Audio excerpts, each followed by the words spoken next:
Hello there, Future Will here.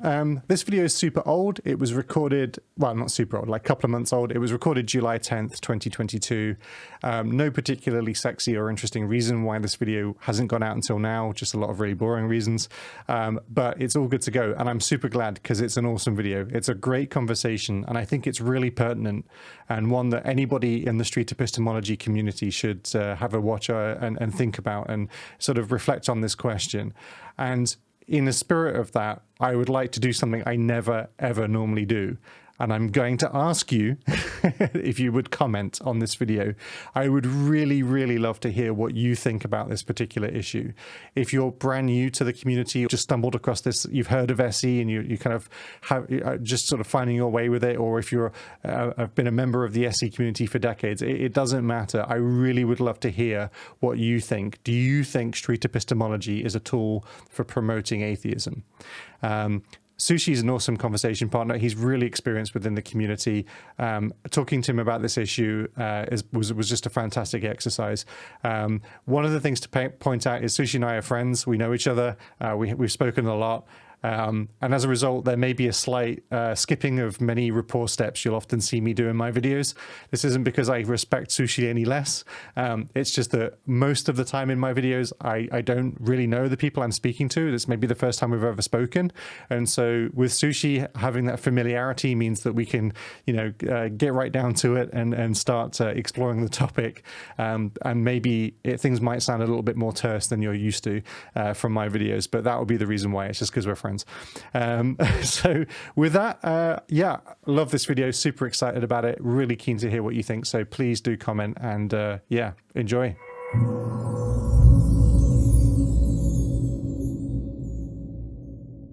So what was it yesterday? You messaged me and said, I think street epistemology might be about promoting atheism. I think that was something. Yeah. Something along those lines. Yeah, I think it was that I've changed my stance that SE is an atheist movement. Right. Okay. Yeah. Awesome. And so, yeah, let's jump into that. What was this journey that sort of led you to reflect differently on SE? So I thought a lot about it, and part of it being the undefinability of like SE and like what separates like SE from just other methods out there, like, general Socratic questioning or dialectics. And, well, I mean, we look at the roots of it, right? What started SE? A book called The Manual for Creating Atheists, which Anthony Metabosco, there you go, which Anthony Metabosco ran with, which I didn't read, by the way, so that should be clear. But I mean, it's called a Manual for Creating Atheists, so I mean, it's pretty. It's in the name. Yeah, it's in the name. Yeah, it's wearing its heart on its sleeve. And then you had Anthony Metabosco that ran with it, and started doing the street epistemology on the streets with this videoing thing, and that's great. And I understand that like Street Epistemology International, which I have no affiliation with, just kind of said, what we can do this on more than just, religion. We can do it on anything, right? And I think that's great. Like it can be utilized on anything. But, when we talk, we seek to make change in the world, right? And by doing SE, regardless of whether or not our intentions are to necessarily create atheists, I think that ultimately is at the core of it, of what separates street epistemology from other methods that are out there. And I think that if we are honest with ourselves, I think that's really what it boils down to. Now, that's not saying that it can't be utilized for anything, right? Which it can be. But I know myself, and I believe yourself, if somebody would deconvert after doing SE, you'd be happy about it. I don't know how I'd feel about it. That's an interesting question. I'm not sure how I'd feel about it. Like, I think what would I be happy about? I don't think I would necessarily be happy that there's one more atheist in the world. I don't think that's really what would make me happy about that. I think it would make me happy to feel that somebody had taken ownership of that decision, that would make me happy, and like had come to a conclusion that in theory was, you know, they felt was better for them. But you know, if they became an atheist for a bad reason, I still think I would be pretty unhappy with that, you know, outcome. Like you. So I had a Buddhist that I did SE on that switched to Catholicism. Right. As a result of your SE conversation? I think that has a large portion of it, because I have to be really skeptical about that. That sounds like a much more complicated transition than just one SE conversation. It wasn't, I mean, obviously it wasn't just one SE conversation. It was, I mean, first of all, it was probably a good 6 hours of conversation. Wow, yeah. Yeah, and their time on Discord, right? You know, being in the SE server and everything, I think had a portion to do with it. And you know, it was only a matter of, 2 or 3 weeks after, you know, getting in the SE server, you know, switched to Catholicism. So, and that brings me into like the efficacy of like street epistemology, right? Which is, it's not a tried and true method that's been tested, right? We don't know. And in that case, if it is really unknown, like, why aren't we just doing one of these other methods that are already in existence? And right. And so what separates it there? Again, what's the difference? Well, it's an atheist movement, right? The majority of people in the SE server, right, and on Reddit are atheists. Is there any theists on Street Epistemology International's board? I don't know. I don't think so, as far as I'm aware. And you know what? I don't think it's a bad thing at all. You know, I spoke with a Christian yesterday about this, who's been voicing their opinion on it for a while now. And you know what? They were like, that's great. I think that's great. I think that's what this needs to happen, is like, we just need to own up to it. And I said, yeah, I agree. And really, the Christians, you know, they said the groups that they're with, they're not even interested in really being bothered with it, because like, they see us as a bunch of liars that are deceitful, right? As you know, they said oh, well, that's interesting, and ask another question that really has weight behind it that we're not admitting to. And I, you know what, I don't see any reason as just setting it forth. It's an atheist movement. And the bigger part of the problem that I see is that if we don't, the majority will, right? And if we don't claim it as what it is, right, which hasn't been, then the majority of the people that perform it is SE. You know, certain convos has shared a video with me of somebody with a street epistemology shirt that was like straight up like badgering a theist in the street. And the question was, is that SE? Well, in my eyes, no. But guess what? That's SE. Because that's what the public is going to see. An atheist chasing down a Christian with an SE shirt on, saying they're doing SE. So if we don't own up to it, we're at the mercy of the people that are out there, the majority of people that are doing it. That's a lot. Look, you know, just as in any case with anybody, like, I really appreciate that. You know, I don't think you're saying this stuff I don't think you're saying these things because you haven't thought about it. So I always enjoy talking to people when they thought their positions through and essentially change their mind, because I think changing your mind on a view, or, you know, it just shows an active interest in making sure you've got the best map possible for the potential, you know, for the appearance of this terrain, right? And so, yeah, I think that's cool. I don't know that I agree, but I also don't know. Is it possible that there's a version? Could SE be mechanically identical to what it is and not be an atheist movement? Yes, 100%. And what part of the current movement makes it then an atheist movement if it's not what we're doing? Because the majority of people that are doing it are atheist. Yep. And is that... look at like the easiest example of it is like go to the Street Epistemology Discord and read like the 10 newest like introduced yourselves. And Yeah. I would say 8 or 9 out of 10 are something along the lines of I was X religion and I found SE and now I'm not, right? Or I want to talk to my crazy, uncle about, their conspiracy theory. Yeah. So I guess that's true. I definitely anecdotally would say that for the vast majority of people who join the Discord server have definitely claim either to be an atheist or would claim that they used to be a theist, implying that they now are atheist. But then I don't see a lot of flat earthers, for example, or QAnon types. I don't see a lot of conspiracy theory people joining SE either, right? And so the question I would ask is this observation that there are more atheists interested in street epistemology a factor of the movement itself having an atheistic agenda, or a factor of the approach only really appealing to people who have certain views and therefore are less likely to have certain other views? That's a good question. Yeah.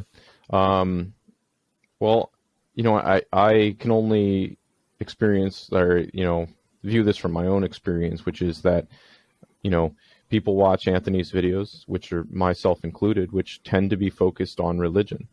And that's how they come into it.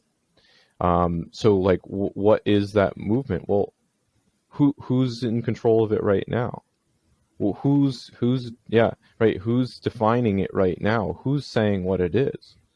Yeah, nobody. But that same, I agree. I mean, like, I agree, but like that sort of makes it more difficult for me to say that it is an atheist movement, right? Because like, well, who can decide that? Like, who says that it is or isn't? Like, how does anybody determine this? And like everybody I speak to about it, whose view on it I think is genuine and considered, would say that it isn't an atheist movement, I suspect. And that atheism though is a likely byproduct of applying the method, right? And there you go. Right? Like, but is that the same thing though? Is that the same? Yeah. I mean, if you think it's right, because we're valuing, right, like our epistemology over somebody else's, right? What do you mean by that? Judgment, right? Because right? The outcome. What do you mean? Sorry, just to be really clear, because when people talk about epistemology, they could talk about an epistemology, like as in a worldview of how humans acquire knowledge and what it means to know something, right? Or it could be our epistemology in the sense of what we currently think we know about the world. And so when you say we're comparing it to our epistemology, or we're preferring our epistemology, are we saying that we prefer the way we get to knowledge, or are we saying that we prefer our conclusions about the world? So I don't think it really matters, to be honest. The point being that is we are making a value judgment against the people that we are interacting with, and the result of conversation is we'll have more atheists, right? That's the key part.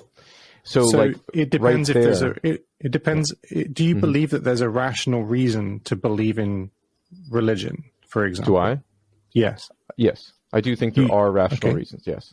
Could you? What would those reasons be? What would be a rational reason? Spirituality can lead to people having, giving them hope and reason for existence. Right.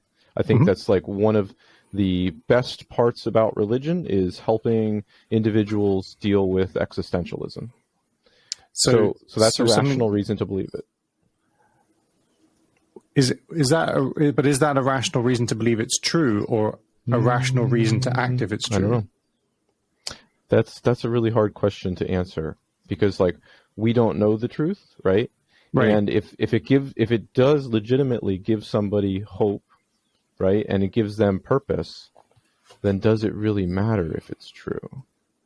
Yeah, I think so. I think it does actually, and Well, this might be an example of the value judgment, right? Because like maybe somebody else doesn't, of course, right? But I think it probably does actually, because there are several reasons why it ends up like seeming like this is a struggle that I've had a few times. I've kind of come to this and thought why would you take something away from somebody that where it seemingly gives them comfort? mm-hmm. And there are a few reasons that I've come to that I think really do matter. One is that if you're willing to believe something on bad reasons, reasons that are not wholly rational, based purely on whether you feel that it's good for you or not, well, that's a license to potentially believe the thing that's comforting you currently, but also potentially some things that may genuinely harm you, that you may just be told will help you. This is the foot in the door for charlatanry, snake oil salesmen, and all kinds of cults and all kinds of other bad thoughts. Right? I agree with that, and I agree. And therefore, I think in aggregate, it's probably better to not have the comfort that the present delusion, and I say delusion in the sense of like believing something without good reasons, right, or believing something to be true without good reasons, right. But if the present one might be innocuous, right, but it is a dangerous mindset to adopt when moving into a dangerous world, right, and a world where people might seek to take advantage of that. And then the other thing is that this was before you go on with another thing. Yeah. So, like, ask yourself this question: could you still have the belief that it's helpful to you, that helps you deal with existentialism, that does incorporate all of the other snake oily part of the religion? Like, you could believe and follow it and go to church every day without believing that Jesus rose from the dead, or that like homosexuals are wrong, right? Well, I don't know what it is. You could certainly construct a belief that you could just whole cloth say, okay, I believe that this carabiner that I have in my hand has my best interest at heart and would never let anything bad happen to me. And therefore, providing, I occasionally every day just say a prayer to this carabiner, I will be fine, right? That might give me comfort.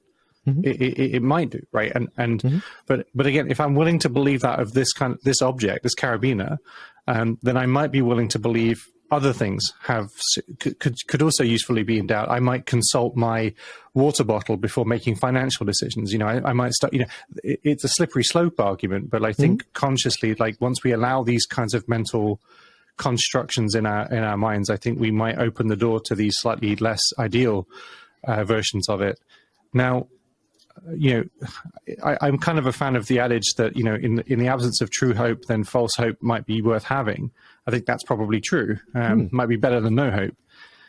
But we should certainly look for better solutions. I think it would be better to have real hope than false hope if that becomes available. There's a story of in the darkness of the middle of the night, in an unilluminated world, then you might want to follow the blind beggar and let him lead you through the city. But like the moment the daylight comes, you'd be foolish to continue to follow him, right? Like once you've got better options available.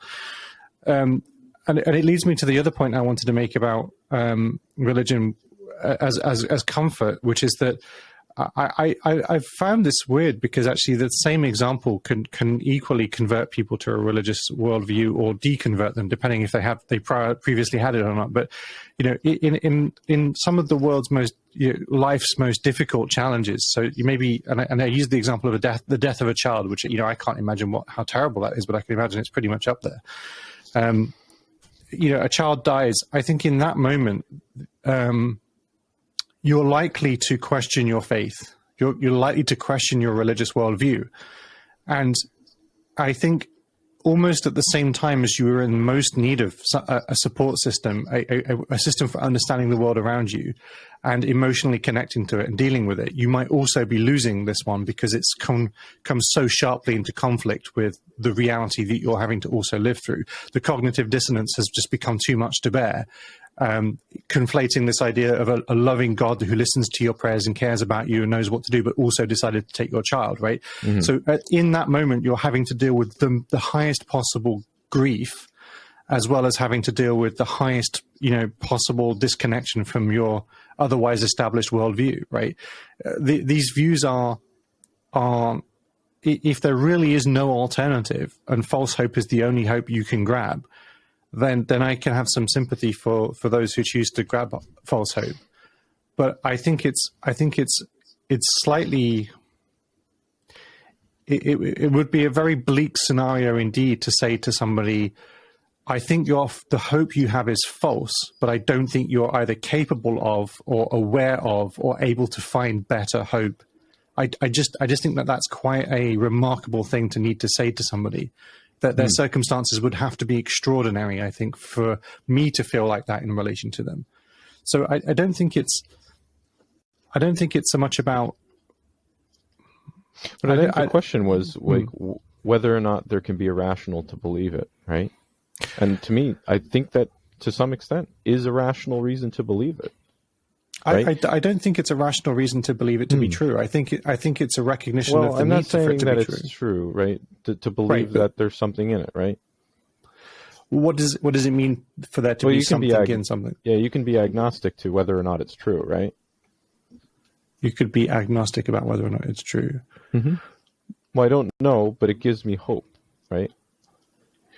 Sure.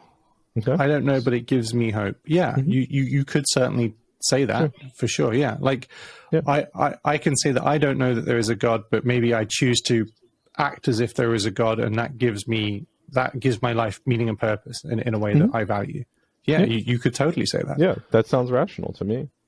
So like, but would it not? But again, though, would it be better for that person to say, I don't know that there is no God, and therefore I don't act in the world as if that God exists, and I find meaning and purpose in other places. Like because we can't say that this is the only way human beings can find meaning and purpose in the world, because we know plenty of humans do so without the existence of God being a thing. So would you say that? Would you say that those things would be equal? If I could find meaning and purpose with God and without God, are those two propositions equal in your view? Are they equal? Equal how? Equal in the sense of like they're equally valuable, equally worthwhile. Sure. Okay, so there's no equivocation between believing something, needing to believe something that you know you can't know exists, and finding meaning and purpose with that, versus believing something that you arguably would know that does exist and finding meaning and purpose in that. Would you not see that there might be less ideal? One of them, it seems as though there's some more truth weight behind it, right? Right. But I think, I'd like to get back to like the original topic, which was like whether or not like we're making value judgments, right? And that's what makes it the atheist movement, right? And I think that we do, right? We in order to do SE, right? If we think or hold to positions like that, critical thinking and SE in general will create or be the result of more atheists. I mean that's just the nail in the coffin. I think it's quite likely that if there were more people actively engaging in critical thinking, they would be less likely to be theistic. But that means all I need to do is promote critical thinking. I don't need to give people an answer. I don't need to tell people what they should conclude. I would much rather have a theist who really has thought through their position, that really has worked on it and actually given it thought, and is basing their worldview on it, not because of just being told to or just being convinced of the truth of something which has been demonstrably proven not to be true, right? But actually really has got some kind of epistemological foundation that supports their view. I would much rather a theist in that position than an atheist who hasn't really ever thought about why. That would be less ideal for me by an order of magnitude. Can the inverse also be true? Would I prefer there to be a theist that hasn't thought their position through and an atheist who has? Yeah. So would you rather like an atheist, right? An atheist that holds the position of there is no God because they've never been told about one, right? Or has been told there is no God.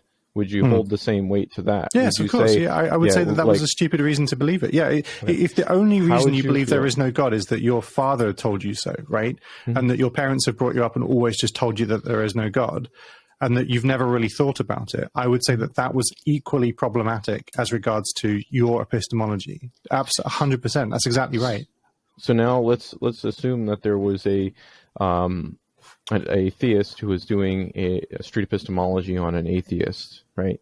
And it led the atheists to do more investigation and realize that, you know what, these religious people, they have some good reasons that they can't dispute, and they become a theist. How would you feel about that?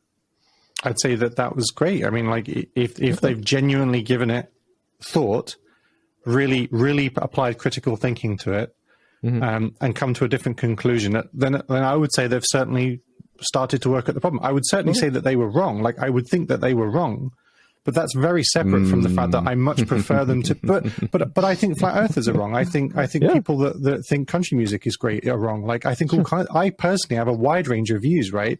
Sure. They don't color everything that I do. I don't like country music. I don't make sure that whenever I do street epistemology, I'm consciously trying to undermine somebody's interest in country music. You liking country music, to me, like is totally a subjective experience. I could not use street epistemology to convince you of the empirical wrongness of country music, right? There's no move I could make, nor would I attempt to, right? There's no move I can make to tell you that you're wrong about that. But if you tell me that the earth is flat, okay, I'm going to very likely disagree with you, but it doesn't matter that I disagree with you. What's important is, I do not believe there are good reasons to come to this conclusion. So me asking you, what are your reasons that you came to this conclusion, is all. And if you're giving me honest answers, then one of two things is going to happen. Either you're going to tell me what the good reasons are, in which case you'll convert me. Like, I'll end up realizing, shit, I hadn't thought of that. Like, just by doing SE, like, I'll change my view, right? Because I won't have seen that, and I won't be able to talk you out of it because you've got good reasons.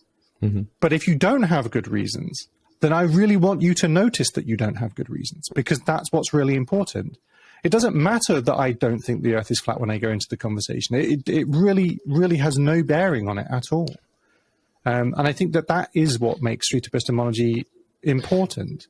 So the question is, what's wrong with just saying that street epistemology is an atheist movement? Because I don't think it is. I fundamentally think that undersells what it's doing. I really don't. So, like, hypothetically, like, outside of that view, like, is there anything wrong with saying that it's an atheist movement? Hypothetically, outside of what? Sorry. So your position is that you don't think that it is what it is. Like, is it like? Is there anything that you think of that would be like a major downfall to street epistemology if we just said, yeah, you know what, it's an atheist movement, and, you know, we're out there to get people to better conclusions, which we think is no God? Yeah, I think it would undermine the approach, essentially, that it becomes about. It could quite easily be then dismissed, as it already is dismissed by a lot of people, as promoting a specific worldview. And I think if I saw a street epistemologist promoting an atheistic worldview, or an anti-country music worldview, or a flat earth or globe earth worldview, or any worldview, I would say that they were no longer doing SE. That they may well be fully entitled to do whatever it is that they're doing, but I would want to say, although, you know, and this, you know, I was talking about this last night recently. So is it just definitional then? For me, it's definitional. Yes, for me, it's definitional. So it's only SE if you remain neutral towards the view that you're investigating. Yeah, if you're honestly, critically encouraging, honestly and respectfully encouraging your interlocutor to critically reflect on the reasons they think something is true. That's it. So what's stopping people from just using a different definition? Nothing, absolutely nothing whatsoever. My definition is not. So of course, and this is where I agreed with you earlier. You know, that there is nobody that stands where they say that this is definitive. This is what SE is. So if you say to me, atheism, SE is a atheist promotion, you know, tool, then there's nothing I can do other than say that's not what I believe. It is. It's not what I get out of it, and it's certainly not what I'm doing. So maybe the majority of people in the community would agree with you, and maybe that just means that whatever SE is, I'm wrong about it, and that very well could be the case. Yeah. So, I don't a week ago, I would have agreed with you, right? I would have been on your side saying, "Yep, you know what? It's neutral. Like it's not my." But I realize that I'm deceiving myself. And how do you know that you're not deceiving yourself as well? I don't. How did you come to realize that you were deceiving yourself? Well, like some of the questions that I asked you, like, would you be happy if somebody deconverted, right? And how do you feel about their epistemology, right? And would you have given the same answers that I gave? Then similar, yeah. And like even with like the question of, I lost it. Brain fart. It's okay. Yeah, go ahead. Yeah. Okay. So you asked me, would I be happy if somebody deconverted? And the answer would be depends on the reasons why they deconverted, right? Like I don't think I would. It doesn't matter. I would rather have a thoughtful theist than an unthinking atheist. Agree. Like that. So if that was the conclusion that you came to, and it's the conclusion that I come to, does that, in your view, does that mean I'm deluding myself about what SE is? Is that, how did that Why work? are you doing SE? Because I like having conversations with people, and I think that I want to encourage the amount of critical thinking in the world. And I also think that that's a noble enough goal in and of itself, and that I also want to be emancipated from the burden of having to be correct in my own view before I can encourage others to think more critically. Okay. And I think that when SE is unagendered, that is exactly what it does. So why do SE on religious stances? Why not? I mean, when we talk about what people believe, so firstly, it's more effective in having an impact on people's well-being and lives in general to do it on topics that have a meaningful impact on their day-to-day life. So if you were going to the Church of Flat Earth every Sunday, and that you were donating money to the Flat Earth charities, and that you were committing massive amounts of your time to promote Flat Earth, then I think Flat Earth would be more important to you than maybe a religious observance that you have, because maybe you only go to your religious observance once every 6 months, and you sort of only vaguely believe it, right? But clearly in that example, Flat Earth was having a much bigger impact on your world, on your life, and therefore it maybe would be more useful to talk about the Flat Earth. So I think it's very interesting that you went to something that is like obviously false, like flat Earth, to associate the analogy with religion. Why not use something like climate change, like being true, or something science-based, like I don't know. I don't know Big Bang. Yeah, I don't. Why not investigate those claims as well? I think Flat Earth is fascinating because it isn't obviously false. Like it isn't, right? It's just a weighted sense of probabilities, right? Like the truth is, it is entirely possible that this global conspiracy exists. It's entirely possible that I've just been deluded by textbooks and fake CGI generated imagery. It's I mean, it's an extraordinary claim, but it's possible. I couldn't prove for 100% certainty that the Earth is not flat, and that I've not just been very carefully lied to my whole life, right? I could be in a Truman Show position, right? And maybe this whole thing is this elaborate joke. But you don't believe that, right? No, I don't act in the world as if that's true. No, of course not. No. But I don't act in the world on the basis of the existence of God for the same reason. I don't know that God does not exist. I would not claim to know that. Sure. And all I would do is say that there doesn't appear to be any rational reasons to believe in the existence of God. And so on that basis, I think it's entirely analogous to the flat Earth narrative. So why can't, because like that could be the case, right? That like we could be deluded into believing that the Earth is, say, round, right? Or we could be deluded into investigating the Big Bang. Why doesn't street epistemology focus on those things? What do you mean by street epistemology? As in the majority of interviews are about religion. Because I think when you're standing outside in a street and you ask people about a belief that they have, I think it's incredibly likely that they're going to start talking about religious beliefs. But it's less likely that they talk about other things. And you'll notice that people like Reed and a couple of others now are going out with a board and putting other topics that they want to talk about on there, because they don't always want to talk about religion. They do want to encourage people to think about discussing other topics. But is things like the Big Bang and like on there as well? What significance is the Big Bang? Like I know they put like, well, it's a claim on how vaccinations, pro or con. Like they'll put things like, flat Earth, yay or nay. So like let me perhaps like an example. So like let's say there was a theist that went out to do street epistemology. What kinds of things do you think would be on their board? A theist street epistemologist? Mm-hmm. I would hope the same things that would be on everybody else's boards. Like, why would you think it would be different? Well, because I like I said, I think it's an atheist movement. Because I don't think things like, is there a God, is karma would be there. Why is there a God not a topic a theist would be interested in talking to people about? Well, I'm not saying that they wouldn't be interested in the thing, but what I'm getting at is they would be investigating claims that like would tend to question our epistemology, right? So like if you were like a fundamentalist, Christian, for example, would a Big Bang not be one of your number one things and creation? So you're suggesting that we're choosing. So you're suggesting Correct. that we're choosing topics because Correct. we deliberately want to correct other people's views of those Correct. topics. Yep. And so your view would be that we don't try to give our interlocutor the free choice to choose a topic.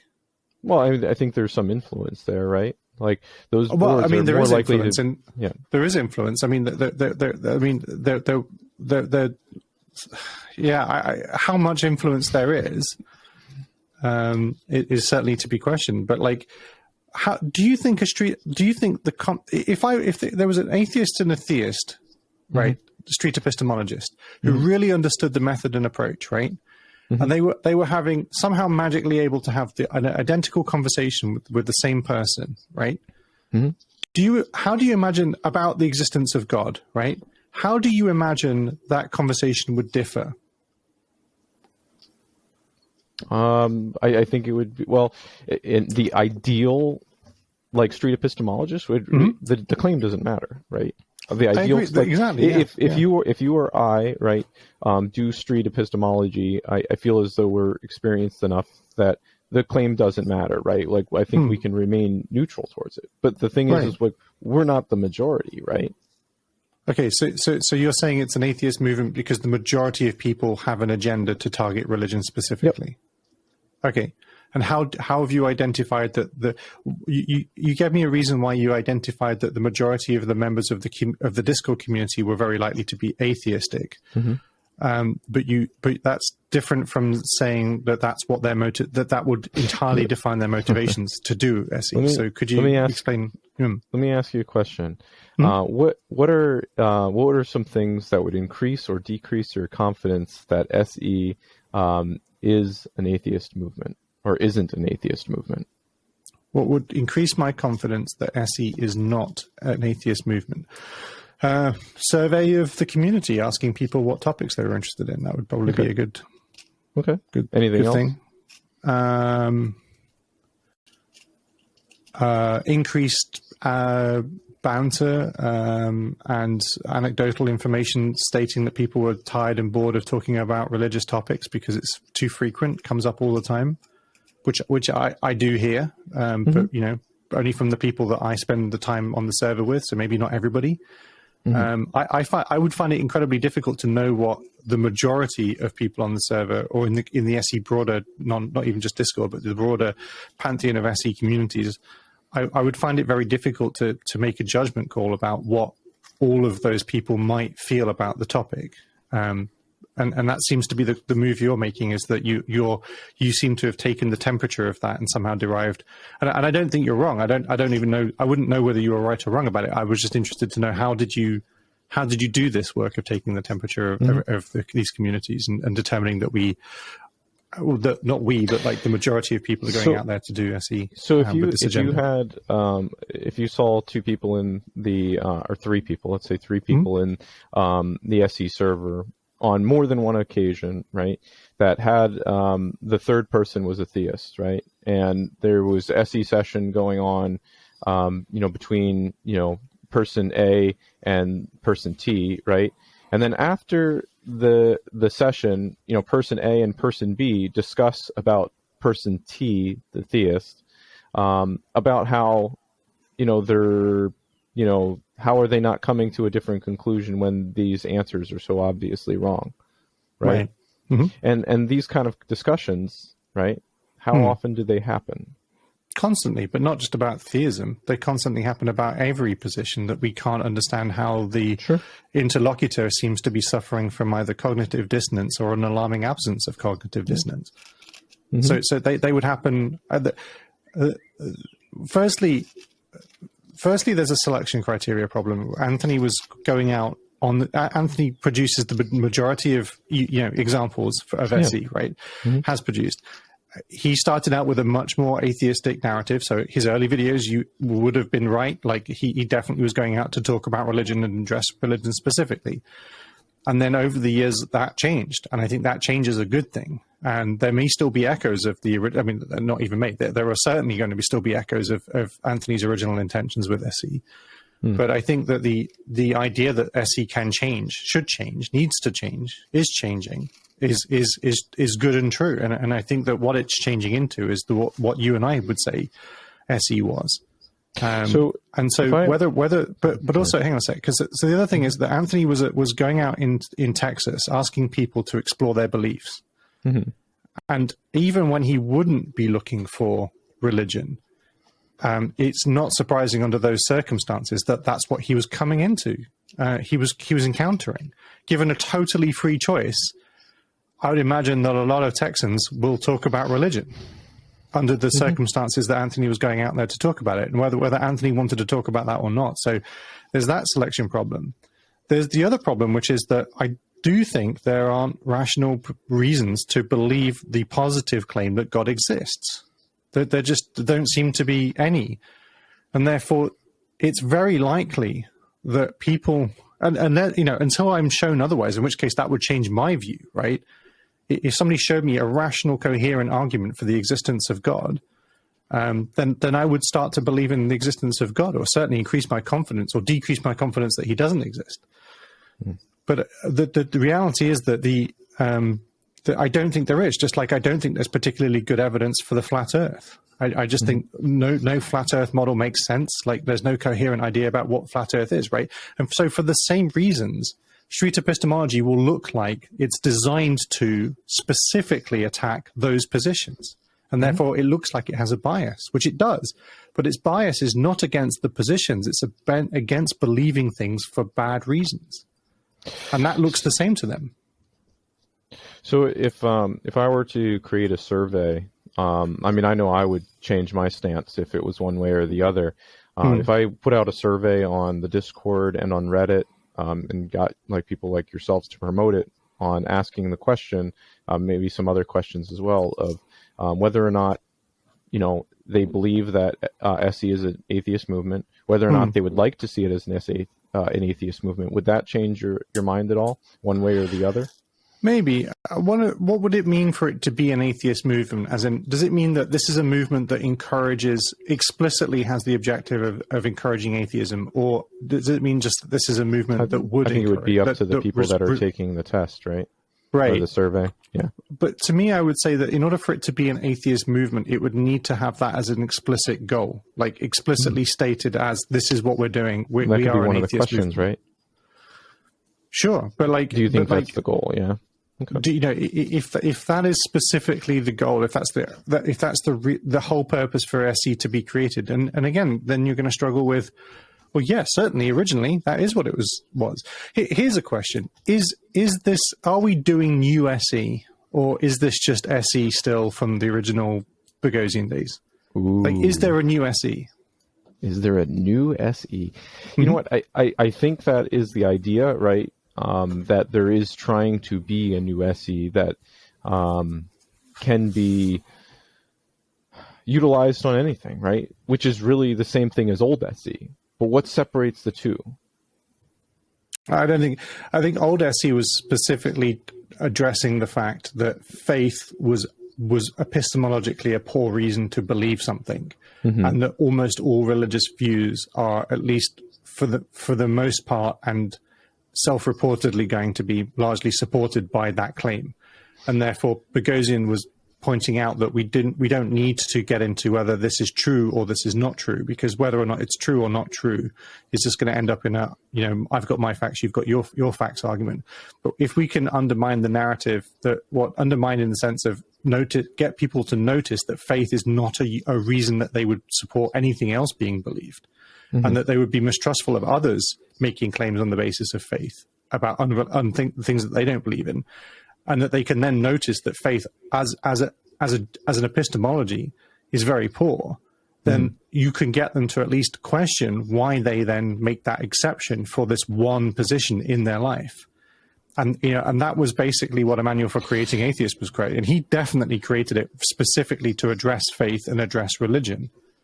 And I would say that the shift has been that new atheism says, well, it doesn't just have to be faith. It could be any bad epistemology, and it doesn't have to be religion. It can be believing anything for any bad epistemological reasons. Ooh, bad epistemological reasons. It's a value judgment on somebody else's epistemology. It's only a value judgment if you're willing to say that you don't think rationality is a good way to map reality. Like, if you say to me, I do not believe that critical thinking or rationality are the tools people should use to understand the world, then I don't think SE is going to be effective or have anything to say to you or like be able to address your worldview, other than to point out that you absolutely do not live every inch of your life on that precept. Do you see how that reinforces my change in stance? That we are biased towards rational critical thinking. Correct. We're making a value judgment. We are absolutely biased. Yeah. That is a bias I fully would acknowledge that we are biased towards. Yes. So and therefore we're less likely to agree with positions that are based on irrational thinking. Yes. Yeah. So it's an atheist movement. No, it's a critical thinking movement. Why is it an atheist? It doesn't have to be an atheist movement. You're right. It doesn't have to be an atheist movement. It's a critical thinking movement. Yes. I would. Yeah. But atheism it could be a subset of that. Correct. Atheism is a likely conclusion that you will come to if you rigorously apply critical thinking, or at least that's what I think, but I don't have to be right about that. Correct. I could be wrong about my view on the existence of God, right? There absolutely could be a God, and later on in life I could find sufficient reasons to convince me of the existence of God, right? And I still would say that street epistemology, or what I think of as street epistemology, is worth practicing. Sure. Because it wouldn't, and it wouldn't even retrospectively make me look back at the previous conversations I've had and said, oh shit, I really shouldn't. Like there's been a number of cases where we've had people that used to be preachers or Jehovah's Witnesses or Mormons, and that have gone out and preached the word and spread the word, and have now felt differently about their worldview, and they've had to pivot, and then they felt a tremendous amount of regret about the fact that they were out there pushing a narrative which they now know or feel now they believe is no longer true.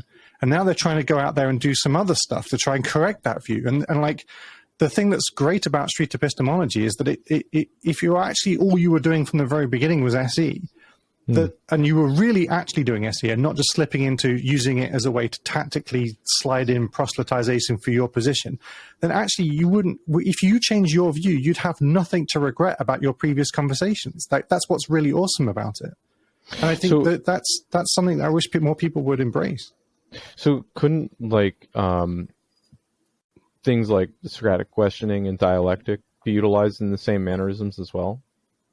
Well, Socratic questioning is just asking questions to prompt people to think and reflect. Yes. Well, I mean, as Noah was fond of pointing out, certainly early Socrates, well, certainly early Plato Socrates.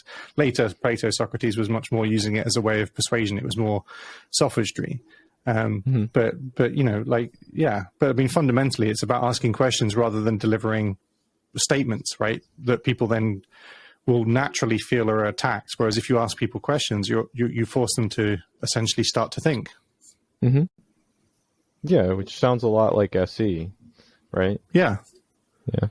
So why is SE different from just the Socratic method? Is that what you're asking? So the Socratic method doesn't really focus on epistemology. Doesn't really focus on reasons. But it could, right? Like epistemology is not something that's I think in a lot of the material, I think even in A Manual for Creating Atheists, he talks about it as the Socratic method, but with a specific focus, right? And the focus is on epistemology.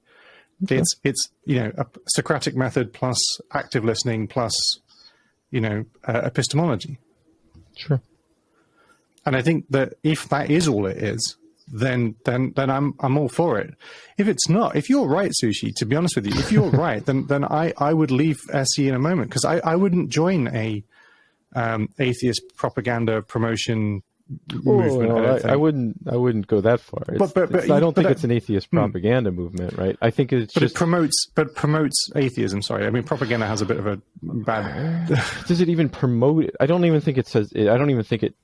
At this point, does it promote atheism? No, I don't think it promotes atheism either. I think it's just the majority of people that perform SE that has a core intention of critical thinking with the goal of it becoming more atheist.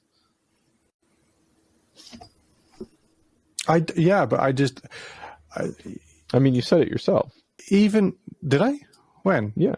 Well, when you said that, like, critical thinking will lead to more atheism. It's a likely consequence. It's a likely consequence. Yeah. Yeah. But I believe that because of what I believe to be rational. But I could be irrational in that, right? I could be wrong about my view. Yeah. And it wouldn't matter. I could be wrong too. Yeah. But it wouldn't matter to how I would go about practicing SE, right? Or how I would go about doing what I think SE is. It wouldn't matter. Honestly, that's the amazing thing about SE, is it not only doesn't matter what the claim is, but it also doesn't matter what you as an individual believe, except to the extent that it is biased towards critical thinking and rationalism. Like, if you are willing to say that certain things just are, and like the cause isn't followed by effect, and you're willing to say that you're living in a universe that doesn't operate under the laws of rationalism, then I don't think street epistemology will be of any use to you whatsoever. But except to the extent that it might point out that you probably don't really live like that. You couldn't have gotten up this morning and put your socks on and managed to make it to the conversation, right? So it would at least try to point out that you probably don't really believe this. But the truth is that is one of the most powerful things about SE, and the reason why I don't want to call it an atheist movement, the reason why I don't think it should be an atheist movement, is because it would take that away from it. Now all of a sudden, we better bloody well be right about the issue of the existence of God, and how could I possibly know that? How can I know for sure that I'm right about the existence of God? I don't want it not to be an atheist movement, because I think... it depends on the God claim, right? There are certain God claims that I would posit that don't exist. And like one of those positive claims that I make is that any God based on the first 5 books of the Bible is objectively false based on its own claims. Are there any gods that you would say there is a reasonable, rational reason to positively believe that they exist? No. Well, maybe... see, I don't even know that there's thousands of different God claims, and everybody's view is different. Sure. I would say one of the Hindu gods, like the creator God that doesn't interact with its creation. Sure. Okay. I mean, I don't see why that's any less likely than.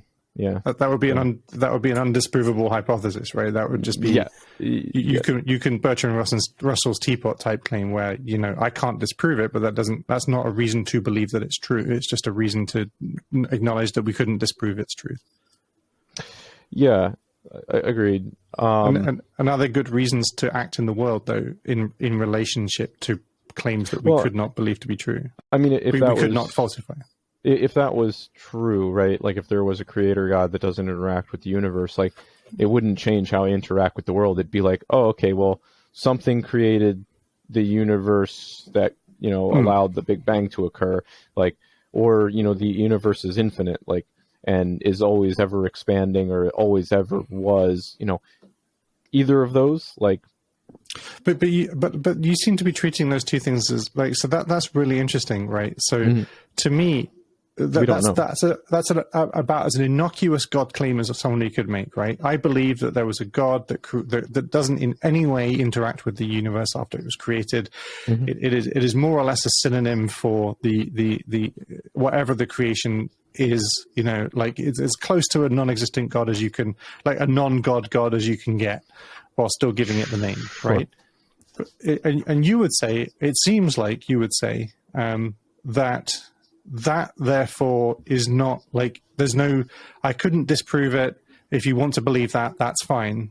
And we would have to be highly disagreeable atheists to say, well, you shouldn't have that God either because you can't prove it's true, right? Is that fair? Yeah. I mean, yeah, I think that's pretty accurate. But but see, like I bring that up as like an example, right? Because like one of the questions was like, is there a God that I think would be rational? Because like there is people that like definitively think that like the Big Bang was the creation of the universe, and it's like, well, no, that's just a hypothesis. We have we do have evidence towards that, right? But we don't say conclusively, and there's other explanations out there. I think that's just the most likely one that we have, and I think is it any more likely than a creator God that doesn't interact? Well, yes, as far as the after part, but the before, if there is a before, which we can't even know, right? Then when we say before, then a creator God is possible in that before time, Sure, but this is an unfalsifiable hypothesis can be generated for lots and lots of things, right? Sure. But there's a very big difference between saying here's a hypothesis that can't be falsified. The question is, like, should you say that you believe such a hypothesis, that you know it to be true, that it's how you choose to act in the world is a relationship. And I would say it's even if you're willing to acknowledge all day that it's an unfalsifiable hypothesis, I would therefore challenge why you would wish to act in the world saying that you believed it to be true, when you've also just said there's no rational reason to believe it to be true. Well, I guess one is if we're defining it as non-testable, then, but I guess one of my reasons would be, to be able to try to test it, right? We can, like, if it's unfalsifiable, it means we can't reject it, right? If it's unfalsifiable, we can't reject it, right? We still can try to disprove it, yeah. You're right. So if you say to me, look, I have a hypothesis that there's a God that created everything, right? And I'm exploring that, then great. Like I mean, I would still question why that hypothesis came from, right? It seems like a strange hypothesis, but fine, absolutely. But that's different from saying I just believe in it. I believe it to be true, even though I recognize it's an unfalsifiable, untestable hypothesis. I just believe it to be true. I would still challenge that. And that's about as innocuous a God claim as you can have, because there is still no rational reason to claim it to be true. Like, you've heard me say this before, right? But like, the universe is either, well, as I say the universe, I would say reality, right? Whatever the universe and everything that is external to it, right? Reality as in whatever sense that means anything, right, is either infinite, finite, or something else, right? And and I can't understand any of those three things. So the only rational thing I could possibly say in response to how did reality come into existence is that I don't know. And anybody that says that they just, I believe X in that trichotomy, I would have to ask, well, why do you think that? How on earth, where did you get the information to make a choice? And you can't just say, well, you've got to pick one, because you don't. You just don't have to pick one. You can say, I don't know. And that's the right answer to that question. Yeah. So yeah, I don't know. I'm concerned about the idea that you feel like it's the more honest move to say that SE is about atheism. I think it's I worry that if that becomes a prevailing narrative, then it will become a self-fulfilling prophecy. I think I'm gonna work on the survey, and I think that's some empirical data that would be beyond just looking at Discord and having these conversations with people, and I think that would, because it could be either way, right? Like, I really don't know. And I think that would be a really good grounds to at least see what the rest of the community thinks. There's, 20,000 members on Reddit. Sure. If the majority of the community felt that that it was an atheist movement, could the majority of its members be wrong about that? Ooh, I mean, well, it just means it's something else. It's definitional, right? Right. So if the majority sees, then it doesn't matter what you or I think, right? It's going to be what the majority sees and thinks and interacts with, right? So like, if you have, like, let's say we create a new group called, GDP or GPP. We're going to go with GPP. I don't know what that stands for. And this member goes out and does something radical, like, breaks into shops and stuff and steals, produce, right? Like, it doesn't matter what we as other members of the GPP say it is. That's the most publicized version of it, and that's what the majority is going to see it as. Sure. And that's why, like, part of my stance is, like, either we control the narrative or we don't.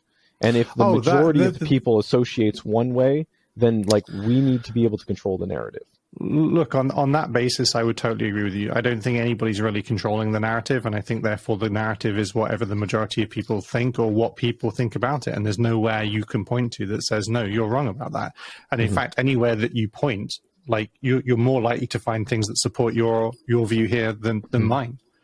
My argument, though, I guess, is that the SE has become is essentially a new atheism, like new atheism. Fuck. I hate those words. There's me walking right into my own. It's about 28 degrees here. That's my excuse. Let me redo that. I'm not even going to edit it here. I'm just going to let people take that soundbite and just reuse it. You're welcome, Daniel. I think SE there is a new SE, right? I think it has deliberately tried. And the thing is, like, why do you and I think that? Why do you and I think that it is not what the majority of people might think? Where did we get that from? Well, because we are very involved with the community and constantly have these conversations in order to accurately update our own views and beliefs around what we want.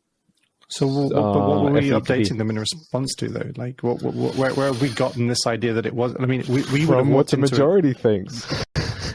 but we don't think it's an atheist movement, and you feel that it's likely that that's what you but that's not what the SEU thought it. It's not what you thought it was until recently, right?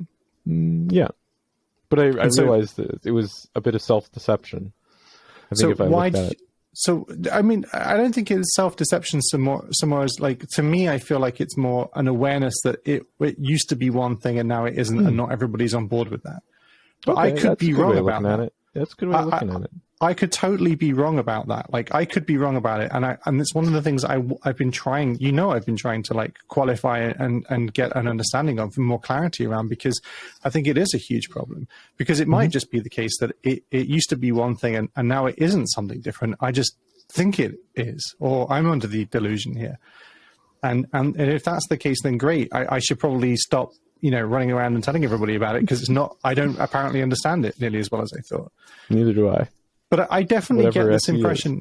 Yeah. So I get the impression of its change. I get the impression of new SE from people like Reed and Anthony and Juggling Lessons and, like, Mark Solomon and all of the other, like, people that seem to have spent a lot of time doing it and working in the community.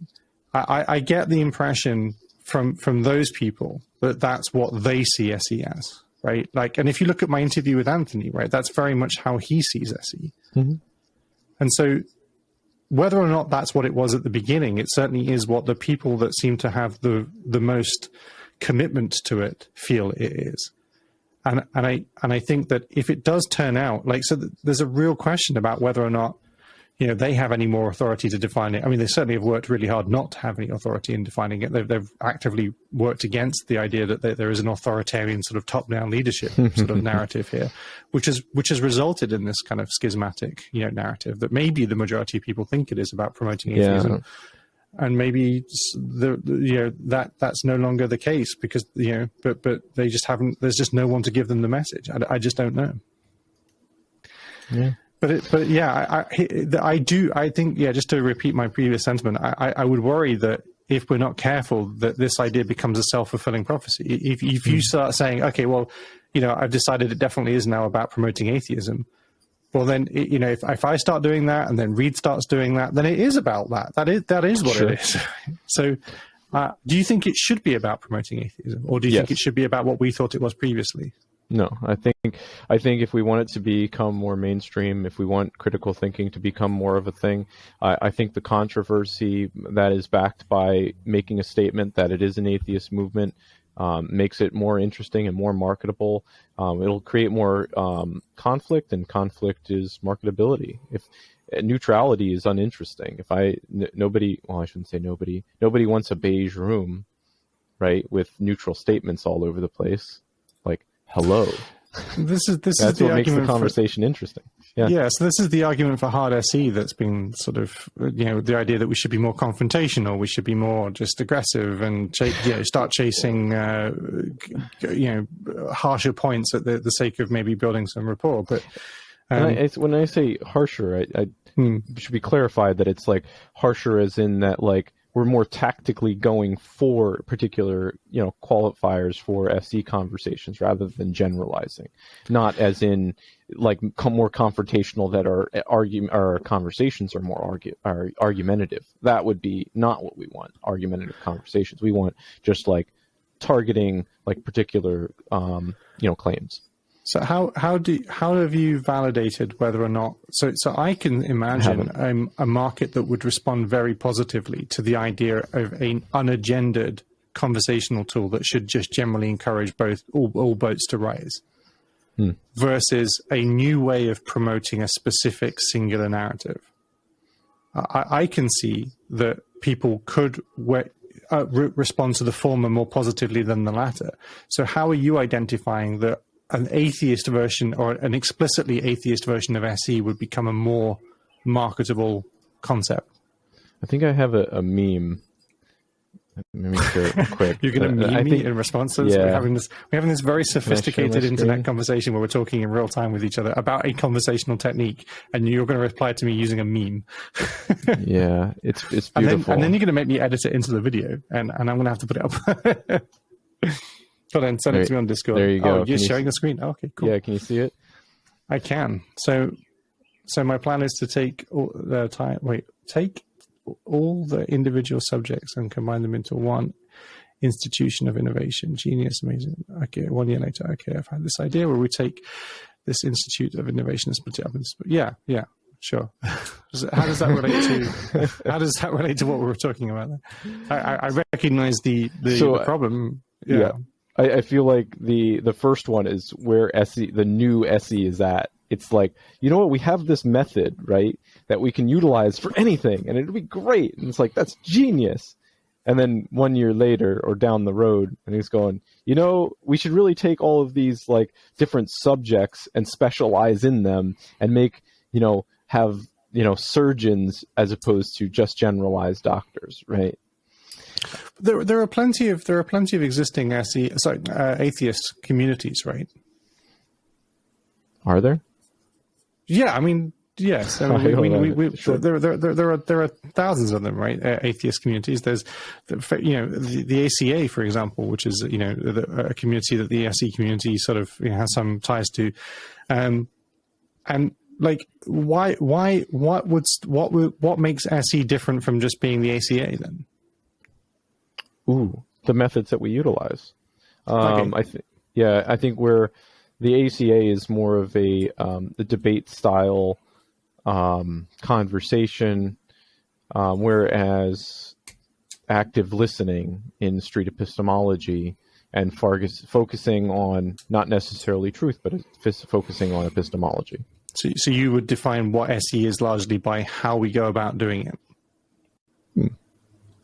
I don't know. I think my definition of SE changes regularly because it's undefined. It's undefined. Well, Sushi, I think. Yeah, I appreciate the conversation. I think it's interesting. I definitely want to keep.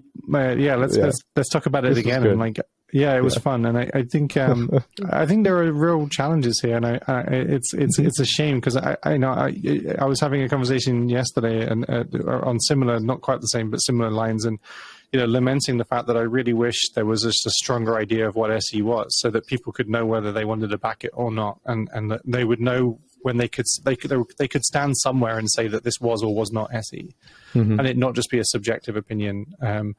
I think these things are challenging, and I think the absence of these things is causing problems. And I suspect, like, I get it, right, that it's much easier to generate a community and maintain some sense of solidarity as long as we're not talking about the details too much, right? The moment we start to talk about the details, some people will go, well, that's not why I thought it was, and they're going to leave, right? And so I think there's a slight concern that making a decision will divide the community, which it almost certainly will, and that would be a huge detriment to the movement, which I'm not sure that it would be. I think making the hard stance would be initially difficult, and it would cause some schisms, no doubt, I'm sure. But at least people would know to schism. They would know that, okay, this isn't the thing that I thought it was. I will now go and start my own thing, doing the different thing that I wanted to do. And, if that thing became more popular, then fantastic. Then, let the people that want to do the other thing do it, I think it would be beneficial because it would help grow. If we had a clear shared goal, I genuinely believe we could grow more coherently.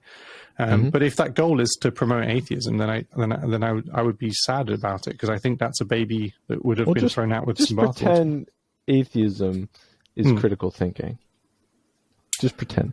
But to me, you could still just promote critical thinking as well, right? But you understand, But you understand how those things are importantly hugely different. Yeah. Even though I think that the one leads to, they both. Critical thinking leads to atheism, but I need to think that. It doesn't matter to me, right? I would much rather you applied critical thinking. That's what I want you to do, and I don't much care about the conclusion, because if I have a view of the conclusion, then I also have to be accountable for the fact that I might have been wrong about that, and I converted you to Christianity or Mormonism or Jehovah's Witnesses. And then I have to recognize, oh shit, that I was wrong about that, right? If we got this right, street epistemology is something you could actively do in the world. You could be confident in getting better at it, and you'd never have to regret the fact that you used to think one thing and now you thought something else. You could change your view and still be doing SE just as vehemently. And that's quite remarkable, I think. And I think it's something we shouldn't be flippant about losing, I think, and I wish we did more to protect. So yeah. Anyway, ranty over. Sushi, it's been a charming pleasure as always. It really has. Thank you for doing this. Let's catch up again, and the story will continue, no doubt.